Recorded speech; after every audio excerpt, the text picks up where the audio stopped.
서울에 위치한 축복교회는 웅장한 첨탑과 유리벽으로 둘러싸인 현대적인 건물이었습니다. 일요일 아침마다 고급 외제차들이 교회 주차장을 가득 메웠고 정장과 원피스를 차려입은 신도들이 밝은 표정으로 교회로 향했습니다. 그 사이로 김순자 할머니가 느린 걸음으로 교회 입구를 향해 걸어갔습니다. 그녀는 30년 넘게 이 교회를 다녔습니다. 연보라색으로 바랜 낡은 코트와 손잡이가 다른 가죽 가방은 그녀의 소박함을 말해주는 듯 했습니다. 김순자 할머니는 매주 단 한 번도 빠짐없이 5만 원을 헌금했습니다. 그 금액은 수십 년간 변함이 없었습니다. 김순자 할머니는 언제나처럼 예배당 맨 뒷자리, 구석자리에 조용히 앉았습니다. 멀리서 보면 그저 평범한 노인네에 불과했습니다. 하지만 그녀의 눈빛에는 30년 신앙의 깊이가 고스란히 담겨 있었습니다. 할머니는 성경책을 무릎 위에 펼치고 찬송가를 작은 목소리로 따라 부르기 시작했습니다. 주님, 오늘도 이곳에 있게 해주셔서 감사합니다. 그녀는 마음속으로 기도했습니다. 그때 갑작스러운 웅성거림과 함께 박진우 담임 목사가 등장했습니다. 그는 3년 전 이 교회에 부임했습니다. 비싼 양복과 반짝이는 시계, 완벽하게 정돈된 머리카락이 그의 외모를 더욱 돋보이게 했습니다. 박진우 담임 목사는 TV 방송에 자주 출연하고 정치인, 기업인들과 교류하는 유명 목사로 교계 내에서 상당한 영향력을 가지고 있었습니다. 교인들은 마치 연예인이라도 본 듯이 그에게 달려갔습니다. 박진우 담임 목사는 환한 미소를 지으며 교인들과 악수했습니다. 특히 그는 교회에 큰 헌금을 내는 부유한 신도들에게 더 오래 시간을 할애했습니다. 겉으로 박진우 담임 목사는 카리스마 있고 열정적으로 보였지만 그의 눈빛 깊은 곳에는 물질에 대한 욕심이 숨겨져 있었습니다. 그는 교회 성장을 위한다는 명목하에 여러 사업을 시작했고 그 과정에서 교회 재정을 불투명하게 관리했습니다. 한편 교회 한쪽에서는 정도윤 부목사가 노인 신도들과 이야기를 나누고 있었습니다. 40대 초반에 그는 2년 전 이 교회에 부임했습니다. 박진우 담임 목사가 화려하고 대외적인 활동에 집중한다면 정도윤 부목사는 주로 노인 신도들과 교육 사역을 담당했습니다. 정도윤 부목사의 얼굴에는 언제나 온화한 미소가 있었습니다. 그는 화려한 옷차림이나 세속적인 것들보다는 성경 말씀과 신도들의 영적 성장에 관심을 두었습니다.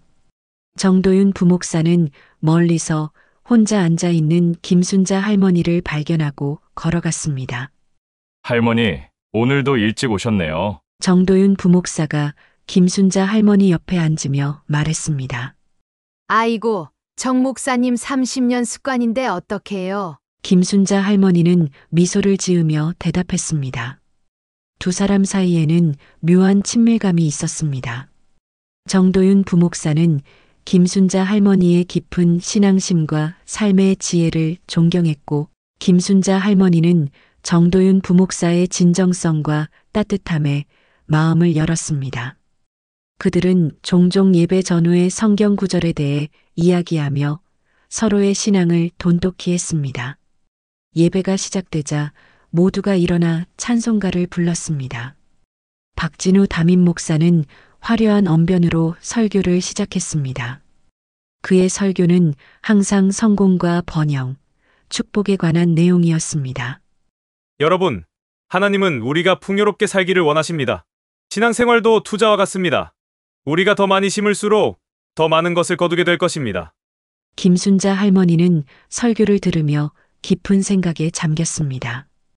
그녀가 처음 이 교회에 왔을 때는 이런 설교가 아니었습니다. 고인이 된 김영석 목사님은 항상 겸손과 이웃사랑, 희생에 대해 이야기했습니다. 그때와 지금의 교회는 너무나 달랐습니다. 정도윤 부목사도 설교를 들으며 미묘한 불편함을 느꼈습니다. 그는 성경의 본질은 물질적 축복이 아니라 영적 성장과 이웃 사랑이라고 믿었기 때문이었습니다. 하지만 그는 자신의 생각을 드러내지 않았습니다. 박진우 담임 목사의 눈치를 살피며 그저 고개를 끄덕일 뿐이었습니다. 예배가 끝난 후 교인들은 박진우 담임 목사에게 인사하기 위해 줄을 섰습니다. 그는 헌금을 많이 하는 신도들에게는 환한 미소와 긴 대화로 대했습니다. 하지만 김순자 할머니 같은 평범한 노인들에게는 짧은 인사 한마디로 대화를 끝냈습니다. 김순자 할머니는 대답 대신 그저 미소만 지었습니다. 그녀는 이미 익숙해진 듯 했습니다. 그녀의 눈에는 슬픔보다는 깊은 이해와 평온함이 깃들어 있었습니다. 정도윤 부목사는 이 모든 것을 지켜보며 가슴이 아팠습니다. 그는 교회가 나아가야 할 방향에 대해 고민했지만 당장은 그가 할 수 있는 일이 많지 않았습니다. 그저 김순자 할머니와 같은 소외된 교인들에게 더 많은 관심을 기울일 뿐이었습니다. 축복교회의 일요일은 그렇게 평온한 듯 흘러갔습니다. 하지만 그 평온함 아래에는 곧 폭발할 갈등의 씨앗이 깊이 묻혀 있었습니다. 박진우 담임 목사의 사무실은 축복교회에서 가장 화려한 공간이었습니다. 최고급 원목 책상과 가죽 소파, 벽에 걸린 유명 작가의 그림들이 그의 취향을 대변했습니다. 그는 자신의 호화로운 사무실에 앉아 컴퓨터 화면을 들여다보고 있었습니다. 화면에는 교인들의 이름과 헌금 액수가 정리된 엑셀 파일이 펼쳐져 있었습니다. 그는 헌금과 11조를 많이 하는 교인들을 따로 모아 특별 관리를 하고 있었습니다. 그때 문이 열리는 소리가 들렸습니다. 박진우 담임 목사는 재빨리 컴퓨터 화면을 닫았습니다. 축복교회의 핵심 장로 3명이 사무실로 들어왔습니다. 모두 비즈니스 정장 차림이었고 성공한 사업가들이었습니다. 박진우 담임 목사는 미소를 지으며 말했습니다. 오셨군요. 교회 증축 프로젝트 관련해서 논의해야 할 사항이 있습니다. 그 전에 이번 달 주요 헌금자 명단을 검토해 볼까요? 그는 서류 한 장을 장로들에게 건넸습니다. 그 서류에는 1,000만 원 이상 헌금한 교인들의 명단이 적혀 있었습니다. 이분들을 위한 특별 간담회를 다음 주에 열려고 합니다. 좋은 와인과 함께 설교집도 선물할 예정이고요. 장로들은 만족스러운 표정으로 고개를 끄덕였습니다. 그들 역시 그 명단에 이름을 올린 사람들이었습니다. 이번에 정치인들도 몇 분 초대했습니다. 우리 교회의 호의적인 분들이죠. 앞으로 증축 프로젝트에 도움이 될 겁니다. 박진우 담임 목사가 덧붙였습니다. 회의가 끝나고 장로들이 나간 후 박진우 담임 목사는 다시 컴퓨터 화면을 열었습니다. 그는 헌금과 11조를 많이 하는 교인들에게 보낼 개인적인 감사 카드를 작성하기 시작했습니다. 카드에는 하나님께서 당신의 헌신을 기억하실 것입니다라는 문구와 함께 박진우 담임 목사의 친필 서명이 들어갔습니다. 그날 밤 11시가 넘은 시간, 교회는 고요했습니다. 정도윤 부목사는 사무실에 홀로 남아 다음 주 성경 공부 교재를 준비하고 있었습니다. 노인 신도들을 위한 특별 성경 공부 과정이었기 때문에 더 많은 정성을 들이고 싶었습니다. 이 구절을 어떻게 설명하면 더 쉽게 이해하실 수 있을까? 그때 컴퓨터에 새로운 이메일이 왔다는 알림이 떴습니다. 그의 메일함에는 몇 개의 새 메일이 들어와 있었습니다. 노인의 회장님의 건강 소식, 다음 주 예배 순서 안내, 그리고 박진우 담임 목사로부터 온 메일이 있었습니다. 제목은 핵심 관리 대상 신도 리스트 및 특별 관리 방안이었습니다. 정도윤 부목사는 의아한 마음으로 메일을 열었습니다. 그 메일은 박진우 담임 목사가 교회 핵심 장로들에게 보내려던 것을 정도윤 부목사에게도 잘 못 보낸 것 같았습니다. 존경하는 장로님들과 임원분들, 다음 주 특별 모임에서 논의할 신도 관리 전략 자료를 첨부합니다. 이 내용은 절대 외부에 유출되지 않도록 주의해 주십시오. 호기심에 그 파일을 열어본 정도윤 부목사의 눈이 커졌습니다. 파일에는 교인들의 이름과 헌금 액수가 높은 순으로 정렬되어 있었습니다. 정도윤 부목사는 파일을 스크롤하며 내용을 살펴보았습니다. 월 헌금 500만 원 이상인 신도들, 100만 원 이상 500만 원 미만인 신도들, 100만 원 미만인 신도들이 분류되어 있었습니다. 정도윤 부목사는 신도들의 헌금액과 이름을 기록해 둔다는 것 자체가 충격적이었습니다. 파일 아래쪽에는 헌금 액수별 관리 방안도 써 있었습니다. A등급 월 1회 이상, 개인 연락, 특별 모임 초대, 가족 경조사 참석, B등급 분기별 개인 연락, 주요 행사 초대, C등급 일반 관리, 특별 관리 불필요. 정도윤 부목사의 손이 떨렸습니다. 그는 여기서 멈추지 않았습니다. 박진우 담임 목사가 이런 식으로 신도들의 헌금액으로 등급을 나눠서 관리한다면 교회 재정도 부정적인 방법으로 사용할 것이라고 판단했습니다. 그는 더 많은 것을 알아내기 위해 USB를 들고 박진우 담임 목사의 사무실로 이동했습니다. 어두운 복도를 걸어가며 그는 축복교회의 미래에 대해 생각했습니다. 박진우 담임 목사가 운영하는 교회는 지나치게 세속적이었습니다. 더 큰 건물, 더 화려한 장식, 더 많은 이벤트. 이건 분명히 잘못된 운영 방식이었습니다. 박진우 담임 목사의 사무실에 도착한 정도윤 부목사는 컴퓨터를 켜고 파일을 찾기 시작했습니다. 그 안에서 더 충격적인 내용을 확인했습니다. 교회 헌금 중 일부가 박진우 담임 목사의 개인 계좌로 이체된 내역과 그 돈이 어떻게 사용되었는지에 대한 기록이었습니다. 외제차, 해외여행, 아파트 계약금 등에 대한 금액이 박진우 담임 목사를 위해 사용되고 있었습니다. 정도윤 부목사는 믿을 수 없다는 듯 파일들을 계속 확인했습니다. 하지만 그의 눈앞에 펼쳐진 증거들은 너무나 명백했습니다.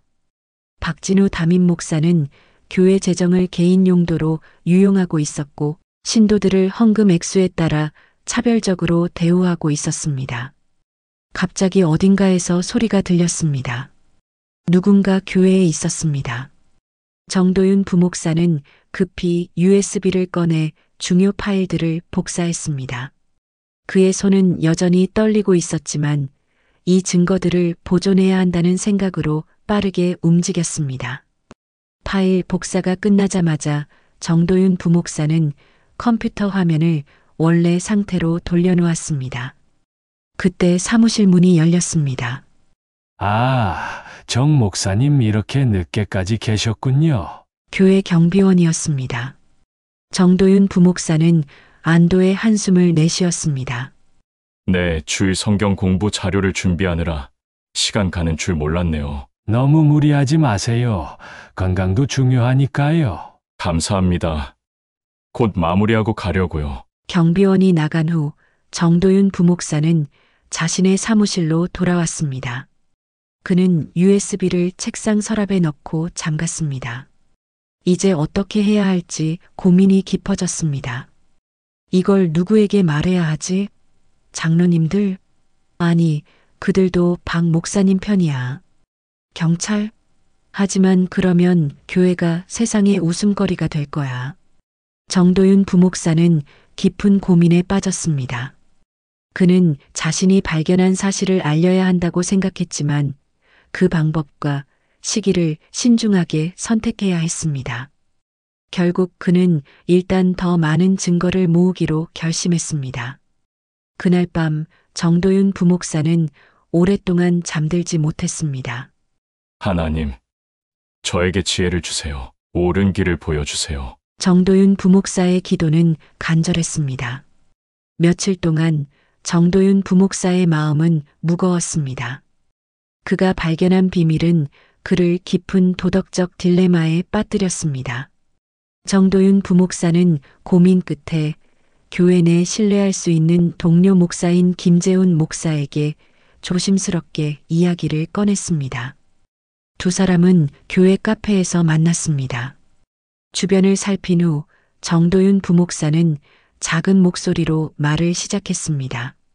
재훈 목사님, 제가 며칠 전에 우연히 발견한 것이 있는데 박담임 목사님이 교인들을 헌금 액수에 따라 등급을 매기고 차별하고 계시더군요. 게다가 교회 헌금 일부가 개인 계좌로 흘러들어가는 정황도 발견했습니다. 김재훈 목사의 얼굴이 순간 창백해졌습니다.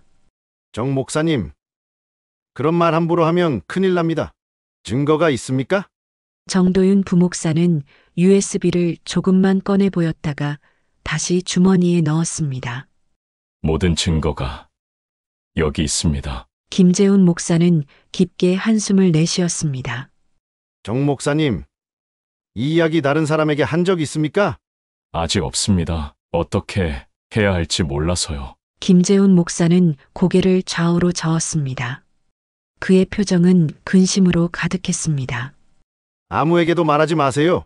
김태준 목사님 기억하시죠? 2년 전 인근 교회 담임 목사였던 분이요. 정도윤 부목사는 고개를 끄덕였습니다. 그 이름은 익숙했습니다. 그분이 왜 갑자기 목회를 그만두고 지방으로 내려가셨는지 아십니까? 박담임 목사님에게 무슨 이유였는지 밉보여서 교계에서 완전히 매장됐습니다. 정도윤 부목사의 표정이 굳어졌습니다.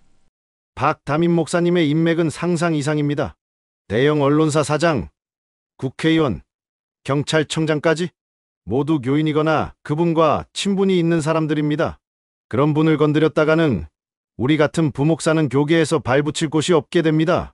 두 사람은 잠시 침묵했습니다. 커피잔에서 올라오는 김만이 두 사람 사이를 맴돌았습니다.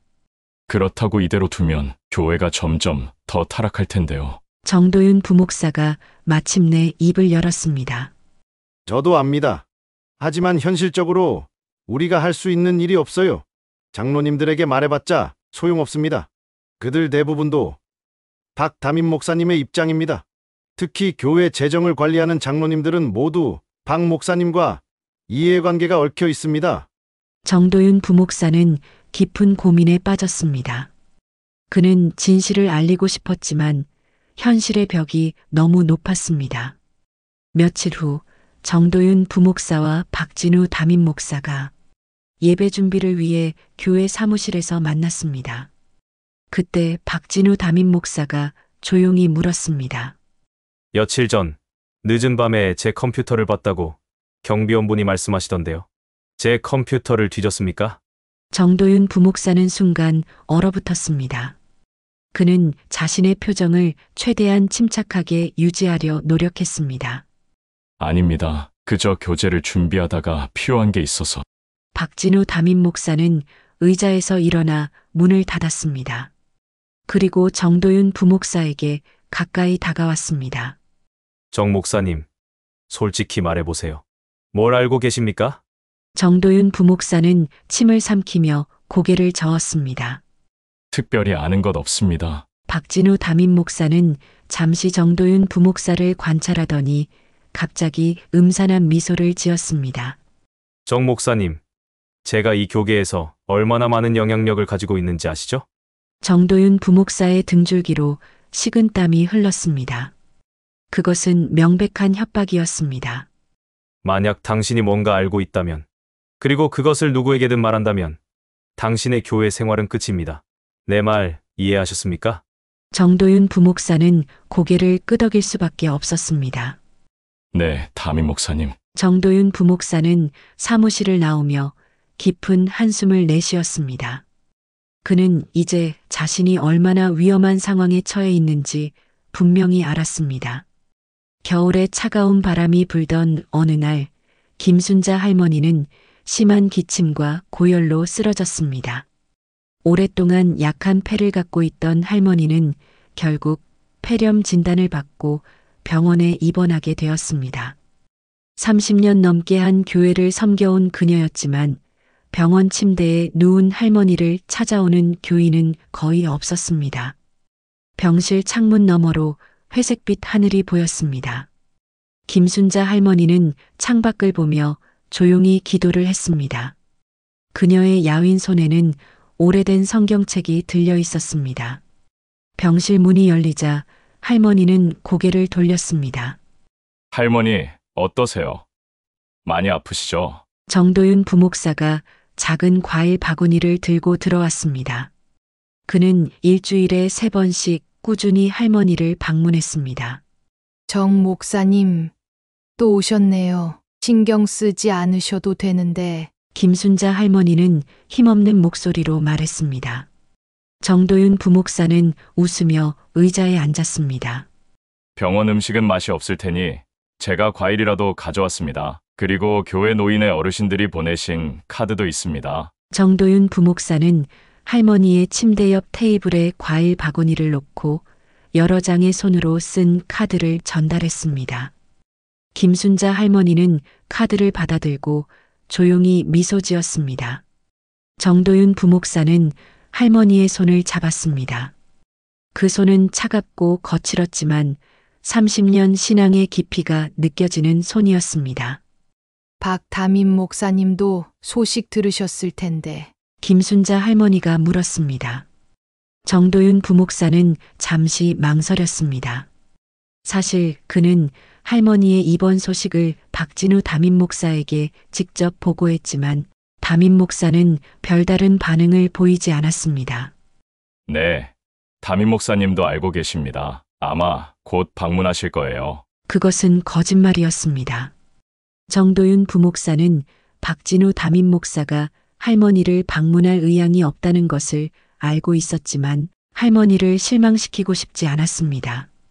한편 같은 시기에 교회의 유력 장로인 최병국 장로가 가벼운 감기로 입원했습니다. 그는 대기업 임원이자 교회에 매달 1,000만 원 이상을 헌금하는 신도였습니다. 박진우 담임 목사는 즉시 최병국 장로의 병실을 방문했습니다. 그는 직접 고급 과일 바구니와 영양제 세트를 들고 와서 장로의 빠른 쾌유를 빌었습니다. 박진우 담임 목사는 최병국 장로의 가족들과도 오랜 시간 이야기를 나누었습니다. 그리고 병실을 나오자마자 자신의 휴대폰으로 교회 공식 SNS에 글을 올렸습니다. 사랑하는 교인 여러분, 우리 교회의 기둥이신 최병국 장로님께서 현재 입원 중이십니다. 모든 성도님들의 간절한 기도를 부탁드립니다. 하나님의 치유의 손길이 함께 하시길 간구합니다. 그의 게시물에는 곧 수백 개의 좋아요와 빠른 쾌유를 빕니다라는 댓글이 달렸습니다.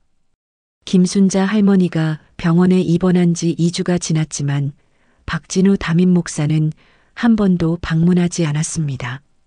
할머니의 이름은 교회 주보의 기도 제목란에 작은 글씨로 한 줄 언급되었을 뿐이었습니다. 그마저도 정도윤 부목사가 주보 편집자에게 부탁해서 넣은 것이었습니다. 마침내 김순자 할머니는 퇴원했습니다. 다음 날 주일 김순자 할머니는 여전히 창백한 얼굴이었지만 평소와 같이 교회에 나왔습니다. 그녀는 평소처럼 뒷자리에 조용히 앉아 예배를 드렸습니다. 예배가 끝난 후 김순자 할머니는 박진우 담임 목사에게 인사를 하기 위해 앞으로 걸어갔습니다.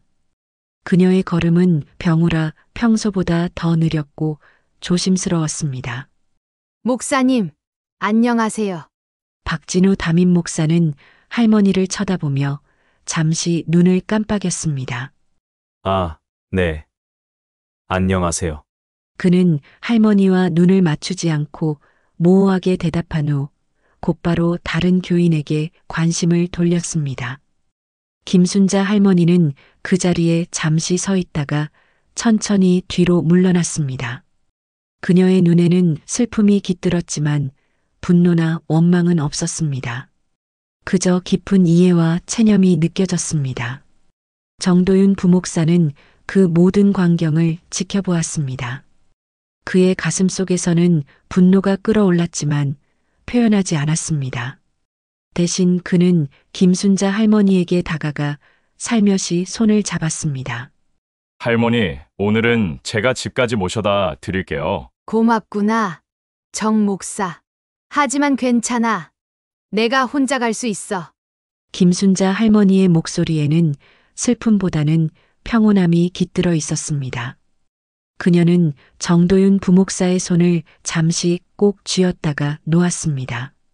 정도윤 부목사는 할머니의 뒷모습을 바라보며 깊은 생각에 잠겼습니다. 그는 교회에 변화가 필요하다고 느꼈지만 아직 그 방법을 찾지 못했습니다. 퇴원 후 김순자 할머니의 건강은 서서히 회복되어 갔습니다.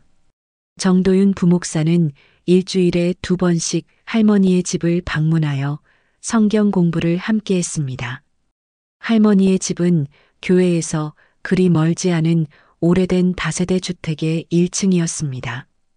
비록 작고 소박했지만 깨끗하고 정갈하게 정돈되어 있었습니다.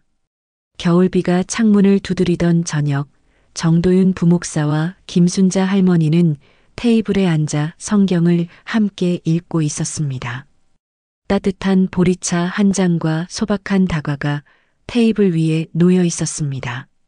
할머니는 정식 신학 교육을 받은 적이 없었지만 30년간의 신앙생활에서 얻은 지혜는 어떤 신학자보다도 깊고 진실했습니다. 할머니는 정말 성경을 깊이 이해하고 계시네요. 세월이 준 선물이지. 난 그저 하나님의 말씀을 매일 읽고 묵상할 뿐이야. 정도윤 부목사는 할머니의 성경책을 보았습니다. 페이지마다 작은 필체로 메모가 가득했고 많이 넘겨서 다른 흔적이 역력했습니다. 할머니, 이 성경책은 언제부터 사용하신 거예요? 내가 이 교회에 처음 나왔을 때부터야. 김영석 목사님이 주신 거지. 김영석 목사는 축복교회의 전임 목사로 8년 전 은퇴했습니다. 그는 박진우 담임 목사와는 달리 소박하고 진실된 목회자로 기억되고 있었습니다. 김영석 목사님이 계실 때는 교회가 어땠나요? 김순자 할머니의 눈빛이 잠시 과거로 돌아간 듯 했습니다. 그때는 교회가 지금처럼 크지 않았어. 하지만 모두가 가족 같았지. 김 목사님은 부자든 가난한 사람이든 똑같이 대해 주셨어. 주일마다 노인들의 손을 일일이 잡아주시고 아픈 교인이 있으면 직접 병원에 찾아가셨지. 설교도 화려하지 않았지만 진심이 느껴졌어. 정도윤 부목사는 할머니의 말을 들으며 현재의 교회 모습과 비교했습니다. 지금의 축복교회는 화려하고 규모가 컸지만 그 과정에서 잃어버린 것들이 너무 많았습니다. 요즘 교회가 많이 달라졌죠? 김순자 할머니는 고개를 끄덕였습니다. 세상이 변하듯 교회도 변하는 법이지. 하지만 중요한 건 변해도 되는 것과 변해서는 안 되는 것을 구분하는 거야. 변해서는 안 되는 것이 뭐라고 생각하세요? 사랑이지. 하나님에 대한 사랑, 이웃에 대한 사랑, 그리고 돈보다 사람을 귀하게 여기는 마음. 정도윤 부목사는 할머니의 말에 깊은 공감을 느꼈습니다. 그는 용기를 내어 자신의 고민을 털어놓기로 했습니다.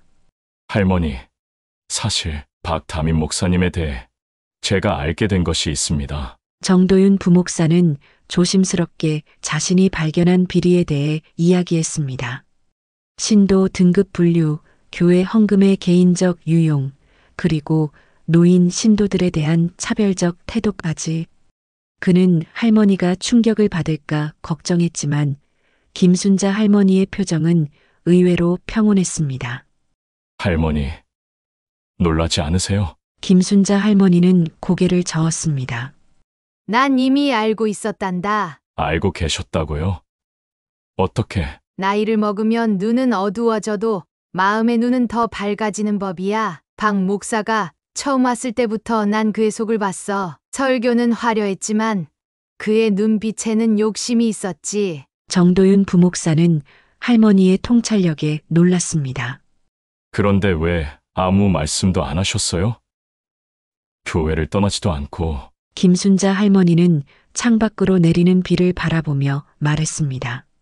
이 교회는 내 삶의 전부나 다름없단다. 내가 가장 어려울 때 이 교회가 나를 품어주었고 김영석 목사님의 말씀이 나를 살게 했어. 난 이 교회를 절대 떠날 수 없어. 정도윤 부목사는 할머니의 깊은 헌신에 감동했습니다.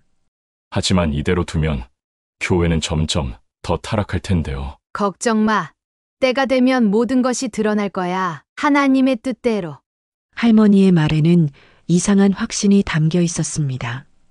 정도윤 부목사는 의아함을 느꼈지만 할머니의 평온한 모습에서 깊은 신앙의 힘을 느꼈습니다.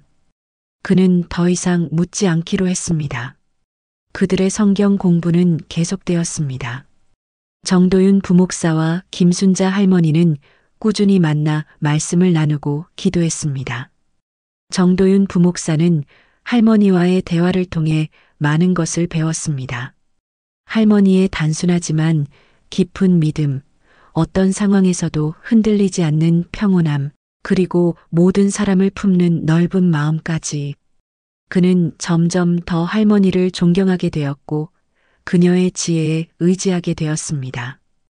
어느 날 성경 공부를 마치고 돌아가려는 정도윤 부목사에게 김순자 할머니가 말했습니다. 정 목사님, 당신은 진정한 목자의 마음을 가진 사람이에요. 언젠가 당신이 이 교회를 올바른 방향으로 이끌 거라고 믿어. 저요? 저는 아직 하나님은 사람의 겉모습이 아니라 중심을 보신다고 했잖아요. 당신의 때가 올 거예요. 정도윤 부목사는 할머니의 말에 깊은 감동을 받았습니다. 그렇게 그들의 관계는 단순한 목회자와 신도의 관계를 넘어 서로를 이해하고 지지하는 깊은 유대감으로 발전했습니다. 정도윤 부목사에게 김순자 할머니는 스승이자 지지자였고 김순자 할머니에게 정도윤 부목사는 희망이자 교회의 미래였습니다. 날씨가 따뜻해지기 시작한 3월의 어느 날 축복교회 게시판에는 거대한 현수막이 걸렸습니다.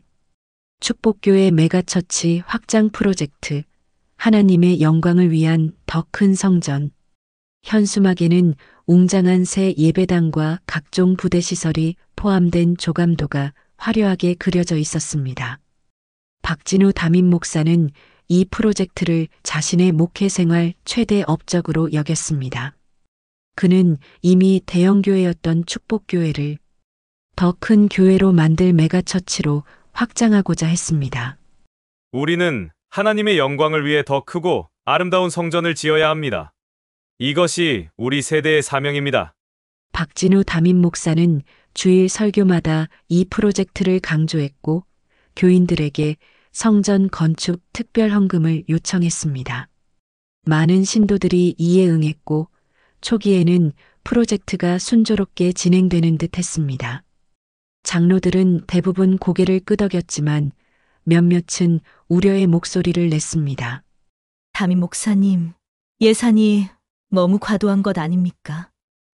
원래 계획보다 거의 2배가 넘는데요. 걱정 마십시오. 제가 몇몇 대기업 후원을 약속받았습니다. 그리고 신도들의 헌금도 계속 늘어날 겁니다. 믿음으로 나아갑시다. 그러나 현실은 박진우 담임 목사의 기대와 달랐습니다.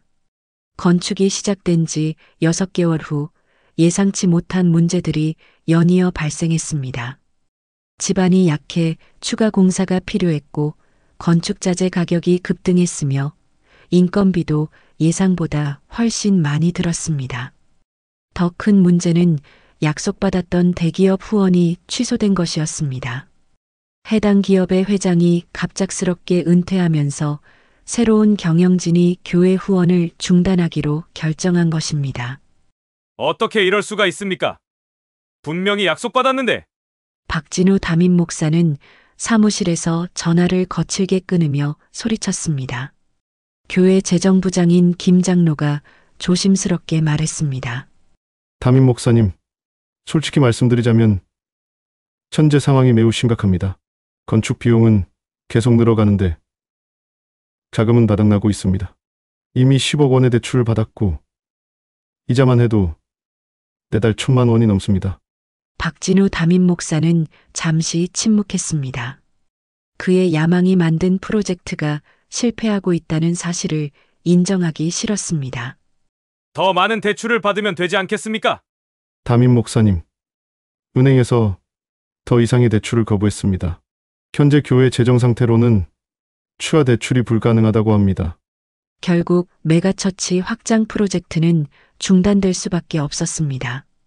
교회 부지에는 절반도 완성되지 않은 건물 골조만이 쓸쓸하게 남았고 교회는 막대한 부채를 떠안게 되었습니다. 정도윤 부목사는 이 모든 상황을 지켜보며 안타까워했습니다. 그는 처음부터 이 프로젝트가 교회의 본질에서 벗어난 것이라고 생각했지만 그의 의견은 무시되었습니다. 한 주일 아침 박진우 담임 목사는 예배 시간에 특별 설교를 준비했습니다. 그는 평소보다 더 정중한 양복을 입고 강단에 섰지만 그의 얼굴에는 피로의 흔적이 역력했습니다. 사랑하는 성도 여러분, 오늘 제가 드릴 말씀은 우리 교회가 직면한 어려움에 관한 것입니다. 교회는 순간 조용해졌습니다.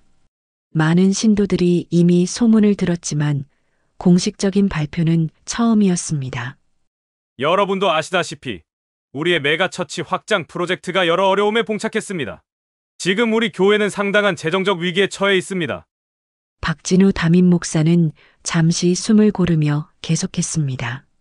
솔직히 말씀드리자면 요즘 신도들이 교회에 대한 열정이 떨어진 것 같습니다. 11조를 하지 않는 분들이 생기고 교회 증축 프로젝트가 중단되어 많은 빚이 생겼습니다. 이를 해결하지 않으면 하나님을 섬기는 이 교회가 사라지게 됩니다. 그의 말에 교인들 사이에서 동요가 일었습니다. 어떤 이들은 불안한 표정으로 서로를 바라보았고 또 다른 이들은 분노한 얼굴로 고개를 저었습니다. 예배가 끝난 후 많은 신도들이 불만을 토로했습니다. 특히 애초에 이 프로젝트에 의문을 제기했던 일부 신도들은 분노했습니다. 그러나 아직도 많은 신도들은 여전히 박진우 담임 목사를 신뢰했고 많은 이들이 더 많은 헌금을 하기 시작했습니다. 특히 부유한 신도들은 상당한 금액을 헌금했고 이는 박진우 담임 목사에게 잠시나마 안도감을 주었습니다. 그러나 은행에서 온 통지서는 냉혹했습니다. 한 개월 내에 대출금 5억 원을 상환하지 않을 경우 담보로 잡힌 교회 부지에 대한 경매 절차를 시작할 예정입니다. 박진우 담임 목사는 자신의 사무실에 홀로 앉아 그 통지서를 바라보았습니다. 그의 꿈이었던 메가처치는 이제 악몽이 되어 그를 괴롭히고 있었습니다. 그는 어떻게든 이 위기를 극복해야 했습니다. 그의 명성, 그의 지위, 그리고 그의 미래가 모두 이 교회에 달려 있었기 때문입니다. 그는 헌금을 더 강하게 압박하기로 결심했습니다. 특별 신방, 개인 상담, 심지어 교인들의 11조 내역을 확인하는 등 가능한 모든 방법을 동원할 계획이었습니다. 은행으로부터 최후 통첩이 도착한 다음 날, 박진우 담임 목사의 사무실 분위기는 살얼음판이었습니다. 박진우 담임 목사는 손으로 얼굴을 감싸고 한숨을 내쉬었습니다. 그는 주요 장로들과 목사에게 전화를 걸었습니다.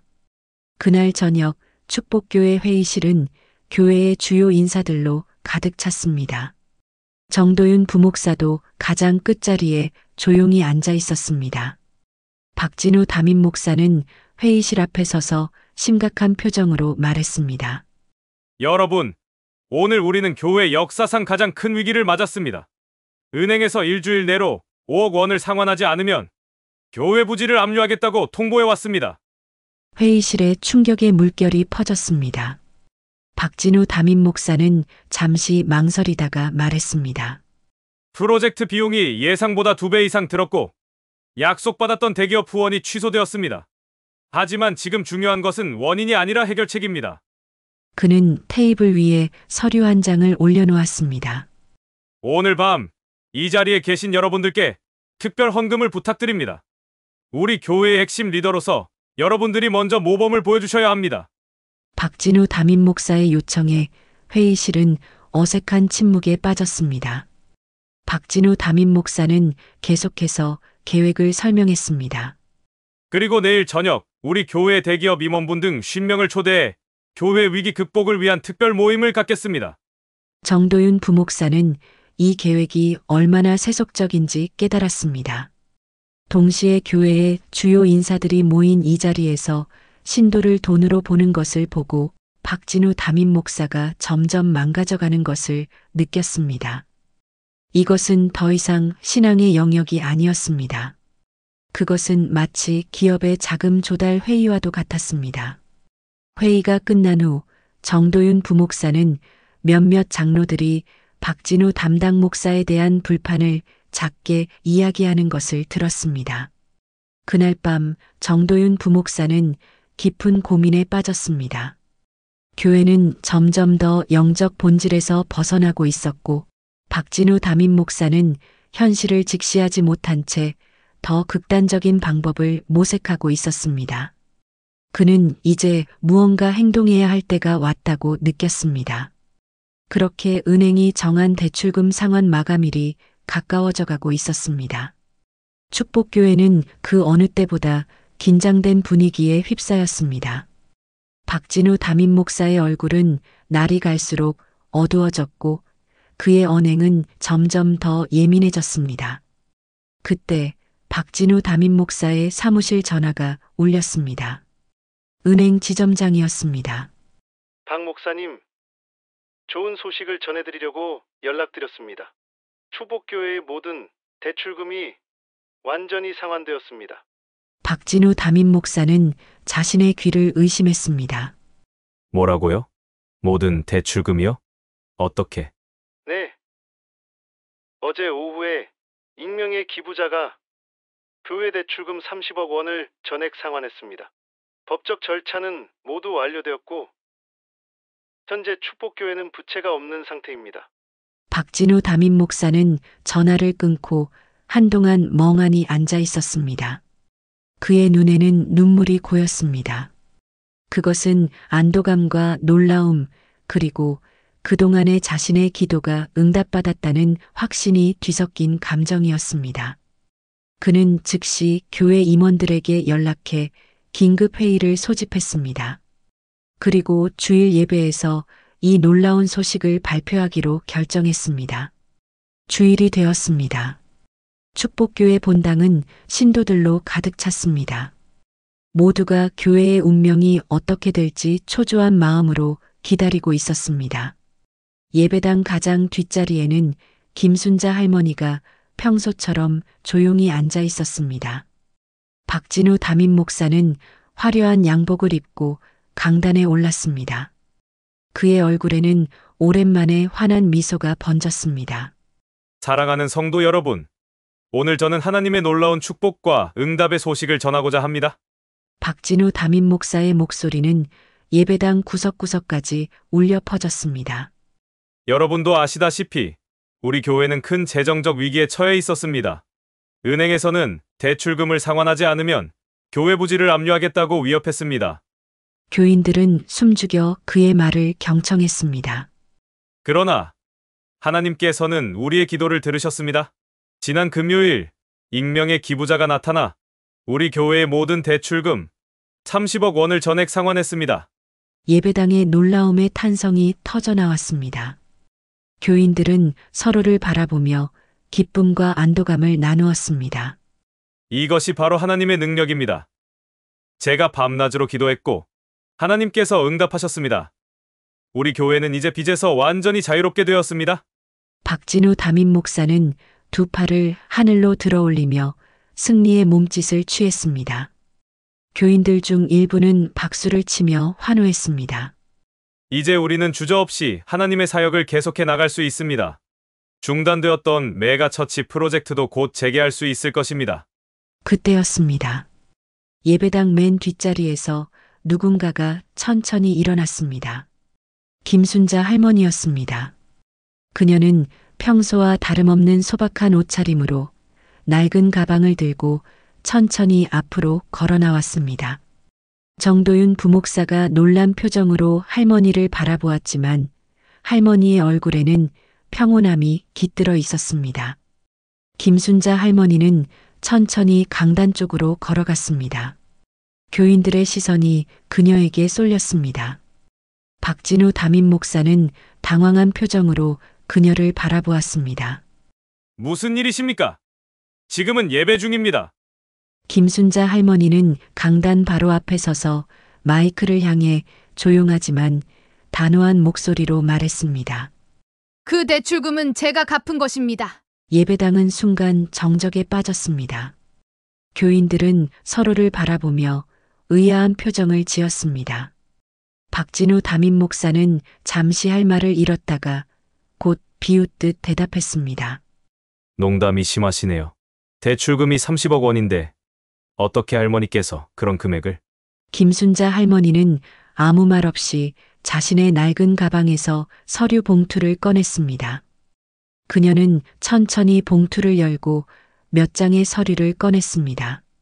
이것은 은행 송금 증명서입니다. 할머니는 서류를 들어 보였습니다. 그것은 분명히 은행의 공식 서류였고 거기에는 김순자 명의로 축복교회의 대출금 30억 원이 완전히 상환되었다는 내용이 기록되어 있었습니다. 예배당은 완전한 침묵에 빠졌습니다. 모든 교인들의 눈이 김순자 할머니에게 고정되었습니다. 그녀의 목소리는 작았지만 그 어느 때보다 강력했습니다. 30년 동안 저는 익명으로 이 교회를 지원해 왔습니다. 교회가 어려울 때마다 제가 도움의 손길을 내밀었습니다. 하지만 최근 몇 년간 저는 이 교회가 원래의 가치에서 점점 멀어지는 것을 보았습니다. 박진우 담임 목사는 자신의 사욕을 채우기 위해 신도들을 이용했습니다. 이런 교회는 교회가 아닙니다. 그저 사업체에 불과합니다. 김순자 할머니는 잠시 숨을 고르고 계속했습니다. 그동안 박진우 담임 목사의 악행을 알면서도 참아왔지만 이제는 진실을 밝힐 때가 왔다고 생각했습니다. 그래서 이 자리에 선 것입니다. 그때 정도윤 부목사가 자리에서 일어나 김순자 할머니 옆으로 다가섰습니다. 정도윤 부목사는 주머니에서 USB를 꺼냈습니다. 박진우 담임 목사는 그동안 잘못된 방법으로 교회를 운영해왔습니다. 이 USB에는 박 담임 목사님이 교인들을 헌금 액수에 따라 등급을 나누고 교회 자금을 개인적으로 유용한 증거가 들어 있습니다. 예배당에 충격의 물결이 퍼졌습니다. 몇몇 교인들은 놀라움을 감추지 못했고 일부는 박진우 담임 목사를 분노의 눈빛으로 바라보았습니다. 박진우 담임 목사는 마치 벼락을 맞은 듯 서 있었습니다. 그의 확신에 찬 표정은 이제 공포와 당혹감으로 변했습니다.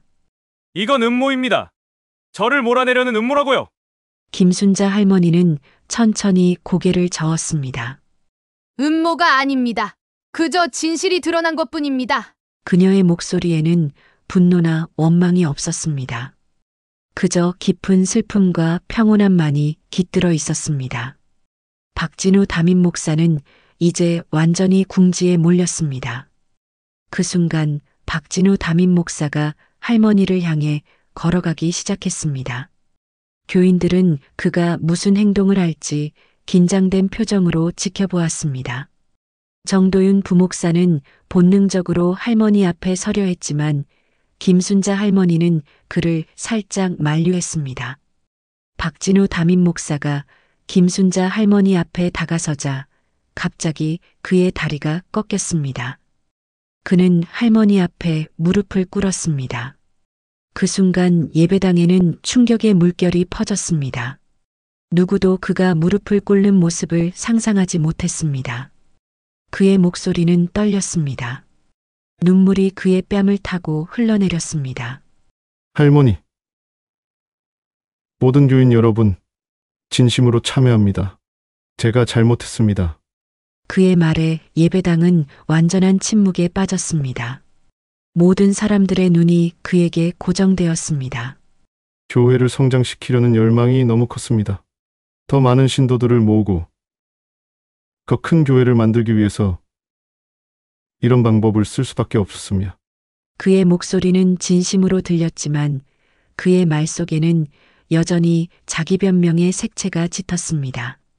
저는 처음에는 순수한 마음으로 시작했습니다. 하나님의 말씀을 더 많은 사람들에게 전하고 싶었어요. 그러나 점점 성장에 대한 욕심이 커졌고 그 과정에서 많은 잘못된 결정을 내렸습니다. 그는 잠시 숨을 고르고 계속했습니다. 하지만 제가 모든 것을 이룰 수는 없습니다. 이 교회는 제 인생의 전부입니다. 제게 한 번만 더 기회를 주십시오. 저는 바뀔 수 있습니다. 박진우 담임 목사의 눈물과 호소에도 불구하고 교인들의 표정은 냉랭했습니다. 그의 말이 진심에서 나온 것이 아니라는 것을 모두가 느꼈습니다. 그것은 교회에 대한 사랑이 아닌 자신의 지위와 명예를 지키려는 필사적인 시도였습니다. 그는 김순자 할머니의 손을 잡으려 했지만 할머니는 부드럽게 피했습니다. 김순자 할머니는 박진우 담임 목사를 내려다보았습니다. 그녀의 눈에는 분노나 원망이 아닌 깊은 통찰력과 지혜가 담겨 있었습니다. 그녀는 평생의 경험과 신앙으로 그의 말이 진심이 아니라는 것을 간파했습니다. 박 목사님, 할머니의 목소리는 조용했지만 그 무게감은 예배당 구석구석까지 전해졌습니다. 무릎은 하나님 앞에만 꿇는 것입니다. 진정한 회개는 행동으로 보여주세요. 김순자 할머니의 말에 예배당은 숨을 죽였습니다. 그녀의 단 한마디가 박진우 담임 목사의 긴 호소보다 더 강력하게 모든 이의 마음을 울렸습니다. 할머니는 천천히 계속했습니다. 저는 당신을 미워하지 않습니다. 하나님께서는 우리 모두를 사랑하시니까요. 하지만 사랑이 용서를 의미하는 것은 아닙니다. 진정한 용서는 진정한 회개 이후에만 가능합니다. 할머니의 눈빛은 단호했습니다. 그녀의 표정에서는 어떠한 동요도 찾아볼 수 없었습니다. 30년간의 신앙과 삶의 지혜가 그녀의 모든 말과 행동에 깃들어 있었습니다. 하나님 앞에서는 우리 모두가 똑같은 자녀입니다. 부자도, 가난한 이도, 목사도, 교인도 모두 같습니다. 박진우 담임 목사는 여전히 무릎을 꿇은 채 할머니를 바라보았습니다. 그의 눈에는 이제 다른 감정이 스쳐 지나갔습니다. 그것은 두려움이었습니다. 자신의 계획이 모두 무너지고 그토록 지키려 했던 지위와 명예가 순식간에 사라질 것이라는 두려움이었습니다. 박진우 담임 목사는 마지막 희망마저 사라지는 것을 느꼈습니다. 그는 천천히 일어섰습니다. 그의 얼굴에는 이제 모든 것을 포기한 듯한 표정이 역력했습니다. 그는 마지막으로 한 번 더 교인들을 둘러보았습니다. 한때 그를 열광적으로 지지하던 교인들의 눈에는 이제 실망과 분노, 그리고 연민이 뒤섞여 있었습니다. 그는 천천히 강단을 내려와 출구를 향해 걸어갔습니다. 교인들은 그에게 길을 열어주었습니다. 아무도 그를 막거나 말을 걸지 않았습니다. 예배당 문이 닫히고 박진우 담임 목사의 발자국 소리가 멀어지자 예배당에는 묘한 정적이 흘렀습니다. 마치 오랜 폭풍이 지나간 후에 고요함 같았습니다. 김순자 할머니의 얼굴에는 피로함이 스쳤지만 동시에 깊은 평화로움도 깃들어 있었습니다. 정도윤 부목사가 말을 건넸습니다. 괜찮으세요, 할머니? 응, 괜찮단다. 이제 모든 것이 제자리를 찾아갈 거야. 그 말을 들은 정도윤 부목사는 다시 강단으로 나가 말을 이어나갔습니다. 교인 여러분, 오늘은 우리 교회에 큰 변화가 있는 날입니다. 혼란스럽고 힘든 시간이지만 이것이 우리 교회가 본래의 가치로 돌아가는 계기가 될 것입니다. 그는 김순자 할머니를 향해 고개를 숙였습니다. 김순자 권사님, 30년 동안의 헌신과 사랑에 깊이 감사드립니다. 앞으로 교회의 방향에 대해 권사님의 의견도 듣고 싶습니다. 그 말을 들은 김순자 할머니는 천천히 일어나 앞으로 걸어갔습니다. 그녀가 강단에 서자 모든 교인들이 존경의 눈빛으로 그녀를 바라보았습니다. 저는 복잡한 말을 할 줄 모릅니다. 그저 제가 30년 전 이 교회에 처음 왔을 때 느꼈던 것을 말씀드리고 싶습니다. 할머니의 목소리는 작았지만 모든 이의 귀에 또렷이 들렸습니다. 이 교회는 처음에 소박했지만 진정한 사랑과 믿음이 있었습니다. 김영석 목사님은 늘 말씀하셨어요. 교회는 건물이 아니라 사람이고 신앙은 말이 아니라 행동이라고. 그녀의 말에 많은 교인들이 고개를 끄덕였습니다. 저는 이 교회가 다시 그 본질로 돌아가길 바랍니다. 크고 화려한 건물보다는 모든 이에게 열린 마음과 진정한 사랑이 있는 교회로요. 할머니는 잠시 숨을 고르고 계속했습니다. 그리고 이 교회를 이끌 새로운 지도자로 저는 정도윤 목사님을 추천합니다. 그는 지난 몇 년간 진정한 신앙심으로 모든 교인들, 특히 소외된 이들을 돌봐왔습니다. 정도윤 부목사는 놀란 표정으로 할머니를 바라보았습니다. 그는 준비가 되어 있지 않았습니다. 교인들 사이에서 동의하는 목소리가 높아졌습니다. 정도윤 부목사는 여전히 믿기지 않는 표정이었습니다. 김순자 할머니는 따뜻한 미소를 지으며 그에게 다가갔습니다. 두려워하지 마세요. 하나님께서 함께 하실 겁니다. 그리고 저도 모든 교인들도 당신과 함께 할 것입니다. 할머니의 말에 정도윤 부목사의 눈에 눈물이 고였습니다. 그는 깊게 고개를 숙였습니다. 한편 예배당 밖으로 나가는 박진우 담임 목사의 뒷모습은 처량했습니다. 한때 자신이 이끌던 교회에서 쫓겨나는 그의 어깨는 축 처져 있었습니다. 그는 주차장에 세워진 자신의 고급 외제차 앞에 서서 마지막으로 한번 교회 건물을 바라보았습니다. 그리고는 천천히 차에 올라 사라졌습니다. 그렇게 일주일이 지났습니다. 축복교회는 서서히 안정을 찾아가고 있었습니다. 박진우 전 담임 목사는 사임 의사를 공식적으로 표명했고 정도윤 부목사는 임시 담임 목사로서 교회를 이끌기 시작했습니다. 교회 임시운영위원회가 구성되었고 첫 회의가 열렸습니다. 김순자 할머니는 위원회의 고문으로 추대되어 자연스럽게 중심 역할을 맡게 되었습니다. 비록 그녀는 공식적인 직함을 원하지 않았지만 모든 위원들이 그녀의 의견을 존중했습니다. 회의가 끝난 후 정도윤 목사와 김순자 할머니는 교회 옆 작은 정원에 앉아 있었습니다. 봄날의 따스한 햇살이 그들의 얼굴을 비추었습니다.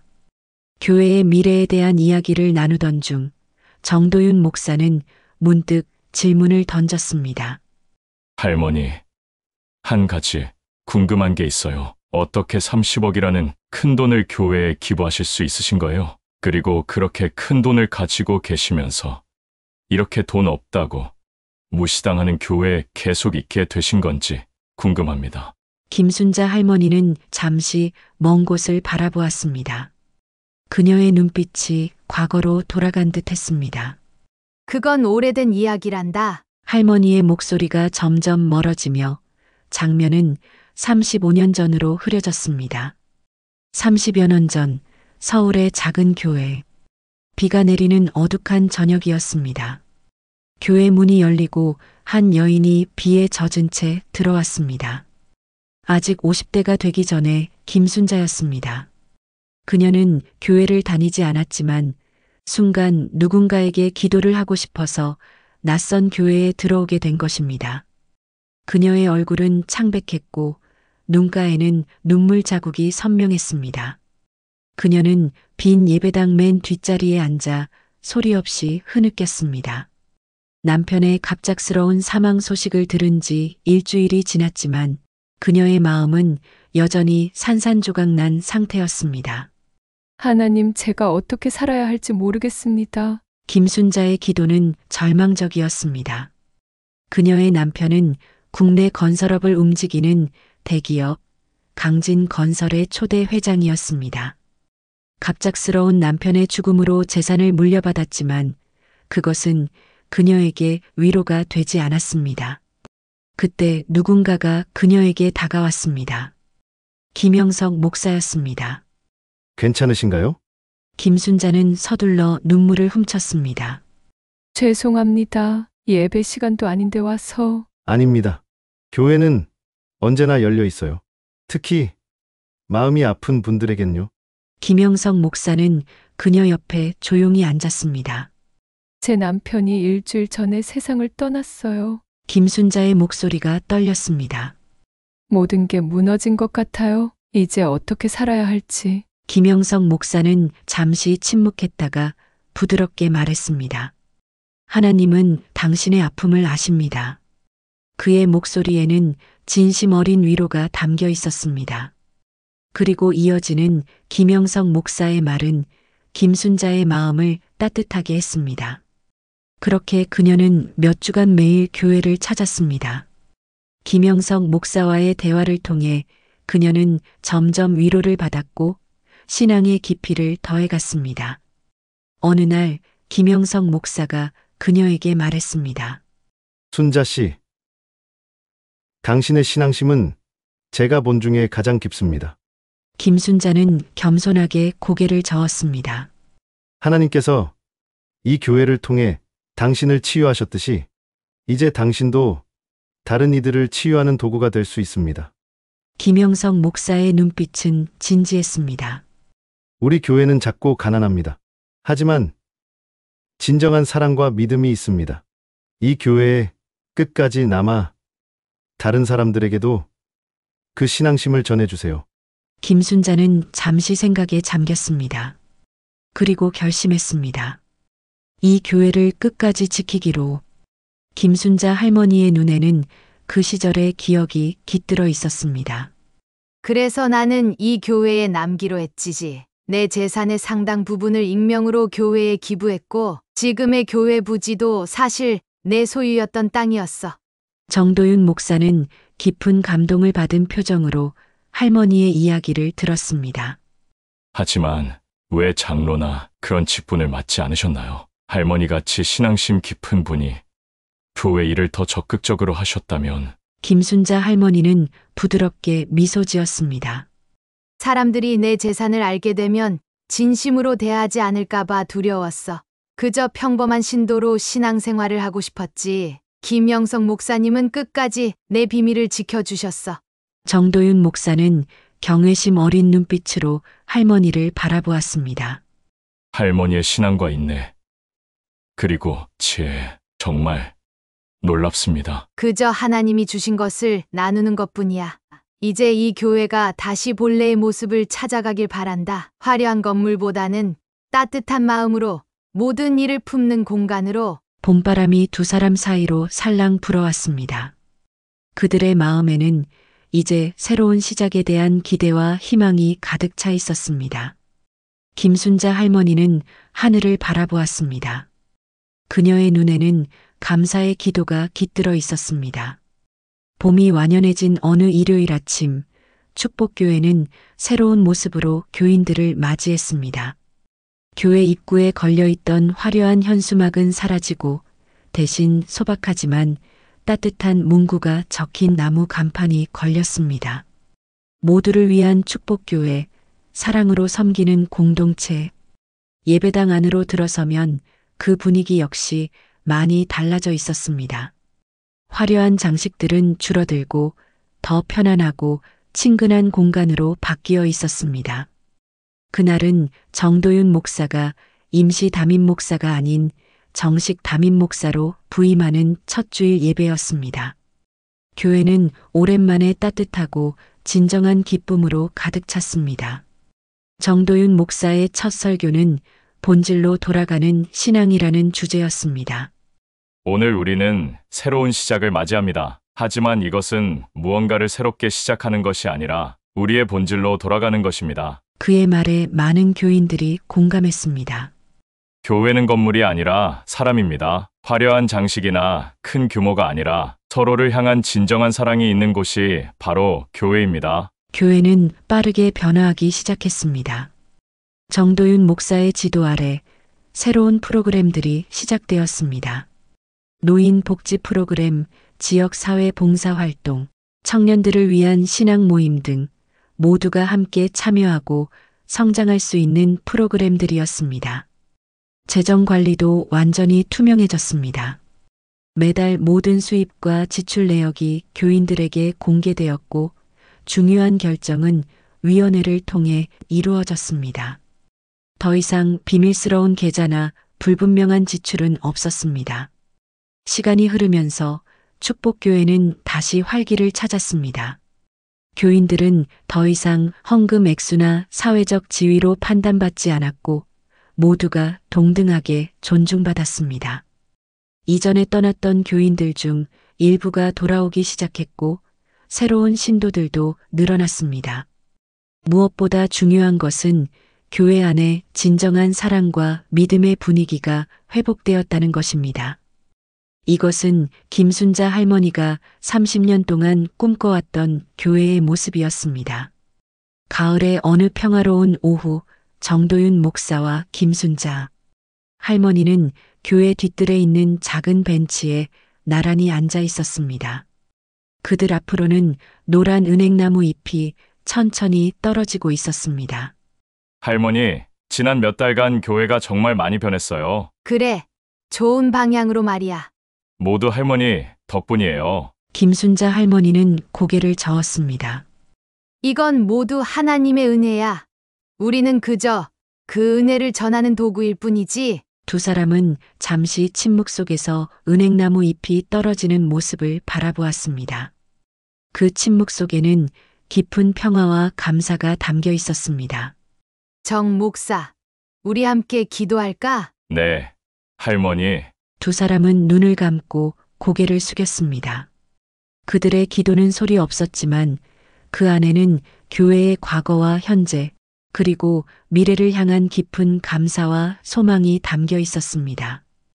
햇살이 두 사람을 따뜻하게 비추는 가운데 축복교회는 이제 진정한 의미에서 새로운 시작을 맞이했습니다. 그것은 화려함이나 크기를 추구하는 것이 아닌 진정한 신앙과 사랑으로 돌아가는 여정이었습니다. 정도윤 목사와 김순자 할머니가 나란히 앉아 기도하는 모습은 이 교회가 앞으로 나아갈 방향을 상징하는 것 같았습니다. 세대를 넘어선 지혜와 열정의 조화, 그리고 무엇보다 하나님을 향한 변함없는 사랑과 헌신이 그 중심에 있었습니다. 축복교회의 새로운 장이 시작되었습니다.